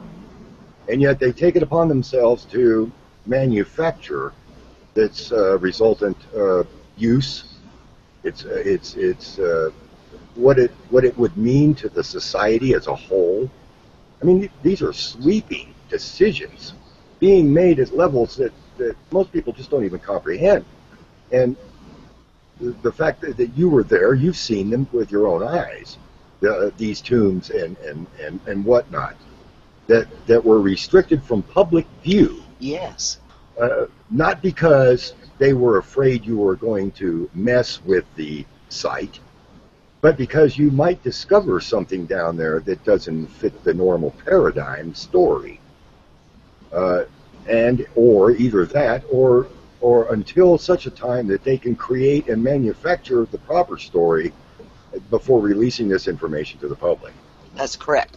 The only anomaly to that is, I will tell you, is that there was a tomb or temple, or it was an underground. We'll call it an underground temple because I don't know what else to call it. It was the anomaly to everything, because most everything was Egyptian in nature, with a few exceptions. I mean, you go in there and you'll see a few things, but this one happened to be filled with all kinds of extraterrestrial type of information. Spaceships, drawings of, little gray men, right? Et cetera and so forth. And that one is open, but it's not one of the main places that they usually take people. Right. But it has been excavated. It is available if you have the guide that will take you there, and they have to get special permission to bring your group in there. Oh. Fascinating. Yeah, it's fascinating. Really, really fascinating. Yep. A lot of weird strangeness in Egypt. There was a story when we were in the south part of Egypt, which I think they call it I think it's upside down. I think they call it the top of Egypt or something. I don't remember what the terminology is. Where there were some museums, where there was mummies in these museums, and it's just a little tiny hole-in-the-wall museum. I mean, and you had to have somebody meet you there to unlock it to go in the middle of the day. It was just kind of odd stuff, right? Not like you certainly aren't in the United States when you're there, I can tell you that. Yeah. Anyway, you go on and you hear the story, and the story is that they had taken like 200 of them or something out of a place and they had moved them, but there was also like a massive quantity of gold and a bunch of other things that never ever made it to the museum. Just gone. Sure. And different mummies. And so you have to ask yourself, okay, so why would they take a mummy or mummies and not put them on display? Because there's something there they don't want you to see. There was something unique or unusual or what have you about them.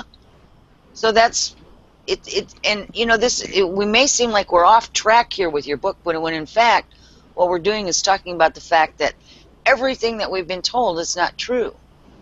Everything. Correct. Including where we come from, who we are. Absolutely. Okay, bro. Let's put it this way: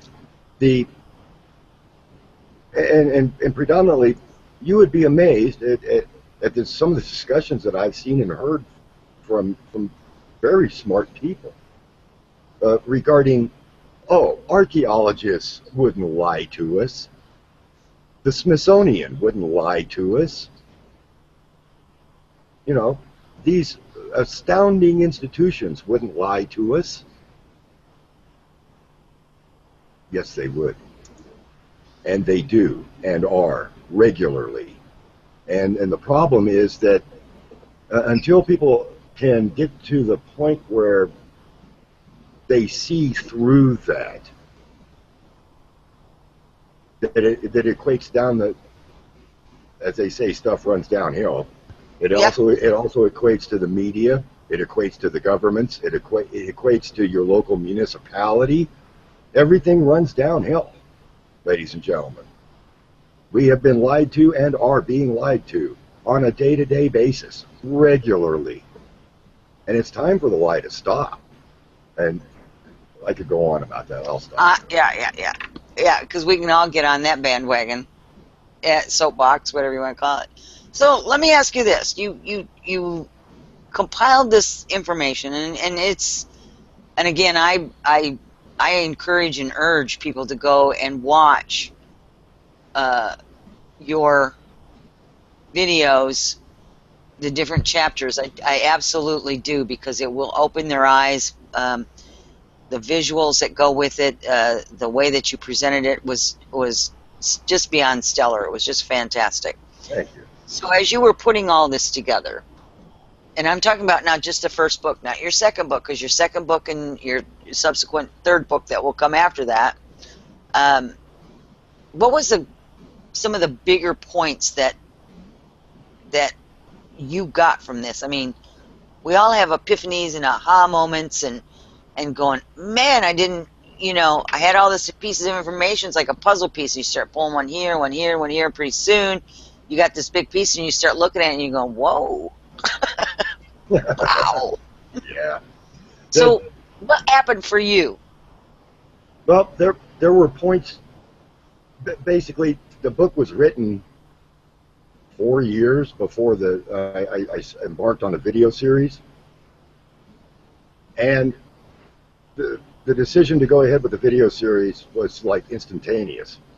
And so I had basically the running script in the book, so I just went with it. And the video series was produced directly from the book. The funny thing, though, is, and indeed you're correct, is that even now, afterwards, I can go back and watch one of the chapters over again, and I do this regularly just for my own nitpicking sake. In production, you want to make things better next time. So, I rewatch stuff and try to pick it to pieces. So I say, well, I can do this better next time. But during the course of that exercise, I stumbled across some bits and pieces in the stories that I went, that's not what I intended. Where the hell did that come from? It's a point about some of the imaging. There's a particular picture in the first chapter that like I said, it was the only picture I could find to use. And so I said, okay, fine, I'll use it. And it wasn't until probably the end of last year, beginning of this year, it dawned on me there's a reason for that picture to be there. It's because it directly pertains to the second book.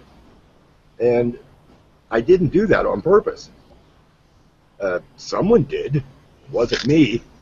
Well, it was maybe your higher self. Yeah, but yeah, there are things that go on within the story itself that carry on throughout the book. There are undercurrents in the story that I did not put there. I really didn't. Sure. But I have discovered them over time, and I would suggest to viewers who haven't seen it yet or have seen it and need to review it again, to do it in series, one after the other. I mean, sure, you can cherry pick a chapter you want to see specifically, and that's fine, but you're going to miss out on the story if you do that. So to start from the beginning, go right to the end, suffer through it. I know a lot of people who have, and the discussions that come from that are phenomenal. I did. Yes, you did. I went from the beginning to the end. The only thing I didn't do was the postscript. That's fine. I will do that, though. I thought it was all done. I wasn't even thinking that there was another one. I was like, okay, well, all right, good. So, but I am going to go back and listen to it again and watch it again. So, when you said you directly took it from the book, is this verbatim for the book, or is the book got a little bit more dialoguing in it?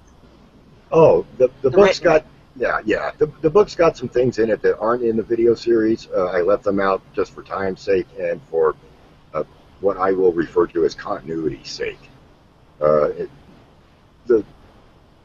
To keep the story as short as it is, and believe me, it's short. Yes. Even for 6.5 hours of nonstop viewing. Right. There were things in the original written book that I pulled just simply because it didn't need to be there. It didn't assist the story, and B, that were just basically superfluous information. That's one reason why the story moves so fast. There isn't really a lot of time to stop and sidetrack to cover a particular point in more detail. So it just keeps moving, and it's even to me. I don't know about anyone else, but to me, it's compelling enough to just keep going because it's just non-stop. And that's, I think, was the words that I used at the beginning of this time with you tonight, which is the compelling force. What was, it is compelling. It's compelling.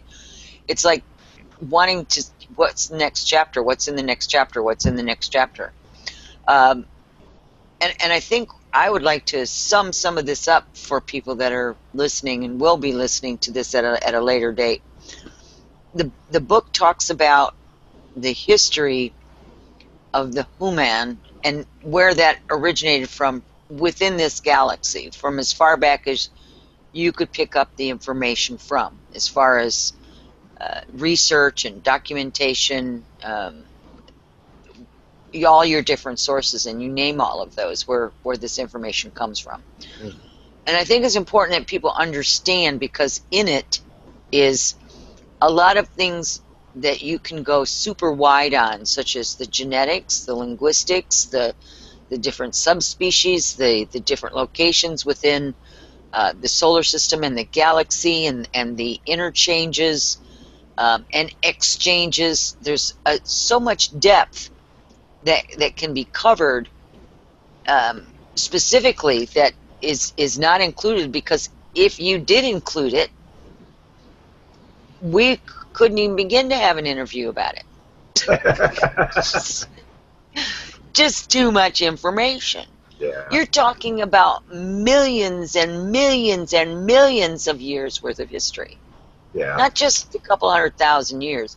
Millions and hundreds of millions of years.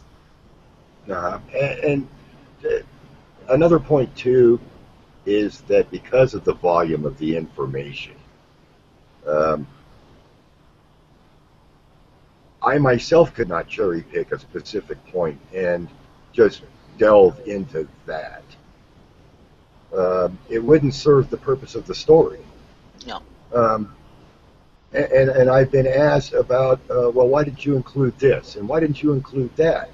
And I said it earlier. There were several directions I could have sidetracked and covered either briefly or in more detail, which I elected not to. And it was an editing choice more than a personal choice, because in order to tell the story, it's my way of thinking, of having lived in libraries most of my life. Good stories do their job, and they tell that story. And so to deviate from that story would have been a negative influence on the story itself. That doesn't negate those portions or inclusion or exclusion. It just means that this story had to be told in its current form. I just lost my train of thought on that. Oh, don't you just love that when they just go away like that? It looks like somebody just put up a roadblock and you smacked right into it, and you go, okay, where was I at? Whoa. All right, so let's go to the next point. You have started on the second book, and it's called The Book of Ascension, yes? Yeah, the Book of Man Ascension. Book of Man Ascension, okay. And you have a few of those video chapters up on that? Not at the moment, no. Okay. You got two trailers.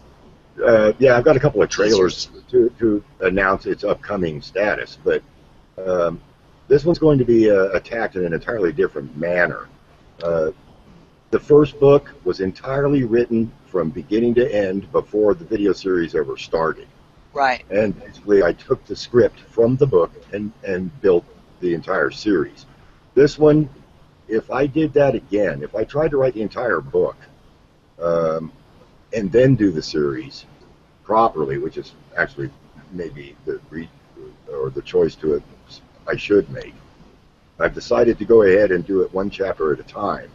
In other words, write one chapter and then do the film series of it, because that way I can get it out a little bit faster and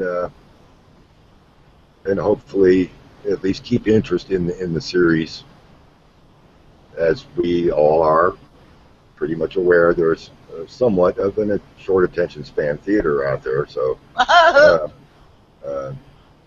the need to get it out, the story needs to get out. It does. Sure. And so to expedite that, I'm going to need to do it one chapter at a time. Now, the first chapter is complete. I'm in the process at this very moment doing the film work for the first chapter. I had an expected target release date for the first chapter to be sometime towards the end of October. I've run a little behind on it due to other things, and but I'm going to put a carved-in-stone deadline on the first chapter, and it will be out soon. Good. Well, when you get a few chapters under your belt, we'll bring you back in too, and let's talk about where you're going with your next project there as far as the ascension aspect on the Book of Man. Mm-hmm. Now, I watched it on Vimeo, right? Why don't you tell everybody how they can either watch it and or get the book, etc. and so forth.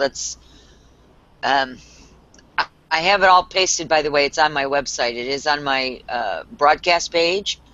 I think what I'd like to do, Brian, is to go ahead and just leave that information up for people. Sure. Because they'll be watching this. A lot of people will be picking this show up later, and I want them to be able to find that if they're listening, they don't have a pencil and paper, they don't want to, rewrite it or what have you. But if you've got websites, whatever, let's get that information out right now for people. Sure. The book series is on Vimeo. It's what they call an album, rather than putting up the individual videos as like a single user. It's in a structured album, so that you have all of them right there in front of you, and you can view whichever ones or all of them at your leisure. The address to the Vimeo album is 270-1770. I know that's kind of sounds like a phone number to me, but that's the Vimeo.com album 270-1770. Again, that's on your website. It should be listed in the text below this stream and on the subsequent video. My user page on Vimeo is also listed. There are a trail to follow with that. If you can get to the Vimeo address, I also list the blog and the I believe that goes to a Twitter account, my YouTube account. Those are just secondary as a stream of information for people or an access point, but the Vimeo is the primary channel. So I would ask people at least go have a look at the introduction. If the introduction doesn't perk your interest, then the rest may not. I don't know. Well, I think it will, and I'll tell you why. One of the things that it talks about in there, and it shows really specifically, Brian, is the wars. Many people have been talking about, the Star Wars thing, and I'm not talking about the franchise on this planet, but they've been talking about the Star Wars and the wars that have went on. It's prevalent in the history of the human. I think it's also part of the coding. It's also part of the structure.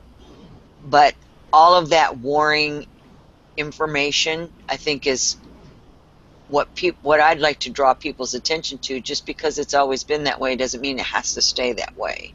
I think that's part of this awakening process, and a part of the ascension process, I think, is where you're going with your next book. I don't know. I haven't spoken with you about it. It's not like I have first-hand information. I'm just sharing. Yeah. That being said, I think it's really important for people to look at what has really transpired to mold our experience on this planet, in this third dimension, the way that it is. And then to stop and think about, is that really the choice that you want to continue to make? You want to continue to make the same choices that follow with the control mechanisms or not? Yeah. I mean, obviously, it all boils down to choices. Hence the most popular phrase, free will. It is a personal choice. The story, someone actually pointed this out. Gee, there's a lot of war going on for these advanced societies, isn't there? And it's like, well, yeah. That should be obvious by now. Look at the state of things on this planet. That's not a coincidence. And do we want this? I know I don't, and I know one or two people that don't. So. Anyways, I'm with you, Brian. I'm in your camp, dude. Sure, we all are. I mean, but basically, I guess in a nutshell, the Book of Man is a political treatise on the history of the existence of our species and those who are responsible for us. Our existence. It's a political story. And it is. It's highly political. It is. And I'm not a political person. I loathe the subject. But unfortunately, again, it is what it is. It's a political story because there is politics going on out there. Dirty, it's nasty, it's gruesome, it's heinous, and there's no way around it. Well, yes, there is a way around it. Hopefully we can get to that pretty quickly, but it's an individual choice. Do we want to continue in this vein? You know, I mean, how many more times can you go shopping? How many more times can you pay your taxes? How many more times, or how many more houses do you have to buy? How many more cars do you have to buy? How many more children do you have to send to war? At some point in time, somebody, somewhere, is going to put their foot down and say, enough is enough. And I think we're coming to that point rather quickly. And I think they know it's coming. And that whole process, what you just said there, was enough to have another show with.